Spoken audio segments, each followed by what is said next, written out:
Bonjour à tous, je m'appelle Max Yolando, je suis ivoirien, je viens de la Côte d'Ivoire et je suis disciple de Shaolin.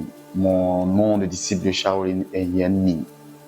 À l'époque, j'ai été étudiant à l'université Félix Houphouët-Boigny et j'étais vraiment intéressé par la culture chinoise.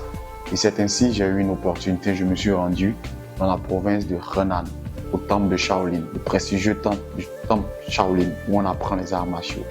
Et c'est de là que j'ai appris ici la profondeur et la valeur sûre de la culture chinoise, de la culture traditionnelle chinoise.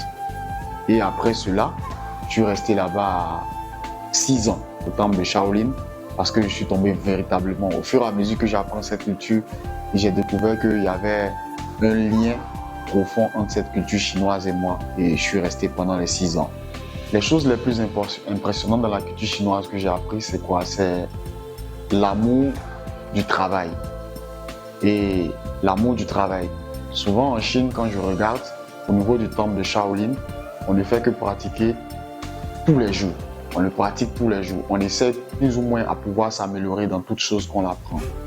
Et secondo, c'est le respect des personnes âgées, le respect de l'enseignant, le respect de l'instructeur, le respect du maître, le respect de la famille et aussi la famille. Et aussi, il y a le travail acharné, comme je le dis, il y a le travail acharné et il y a la reconnaissance, la gratitude. Et quand tu arrives au niveau de la Chine, dans la culture chinoise, on voit que la Chine s'est battue un environnement très propice de paix, de convivialité et de joie pour tout le monde. Et tout est accessible. Et moi, je pense même qu'en tant qu'Africain, il est préférable aussi que nous, les Africains, on apprenne aussi de cette culture. On apprenne aussi des Chinois afin de se développer et aussi que la relation entre la Chine et l'Afrique soit un peu plus développée pour qu'on puisse main dans la main avancer et mutuellement apprendre les choses ensemble.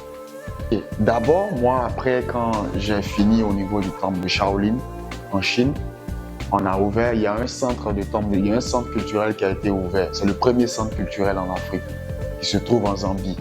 Et j'ai été sélectionné par le temple de Shaolin qui m'a désigné en fait pour que je puisse aller là-bas aussi, afin de pouvoir aussi qu'on puisse aussi transmettre aussi cette culture chinoise au pays, aux Zambiens, afin de pouvoir rehausser la relation entre la Zambie et la Chine. Bon, comme on dit en général, la relation entre l'Afrique et la Chine. Et moi, de mon côté, là-bas, c'est une fierté pour moi. Je suis bien content de le faire parce qu'en tant qu'Africain, ce que j'ai appris aussi en Chine, c'est une bonne joie aussi de pouvoir transmettre ce que j'ai appris à mes concitoyens, à ma famille.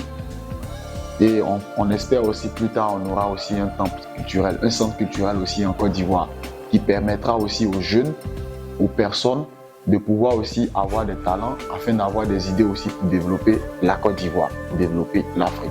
J'aimerais avoir aussi une bonne relation qui s'étend d'une génération en génération, c'est-à-dire une génération, c'est-à-dire éternelle, une coopération éternelle. Parce que comment je fais le rapprochement entre la culture chinoise et la culture africaine? Je crois bien que la culture chinoise et la culture africaine sont pareillement similaires.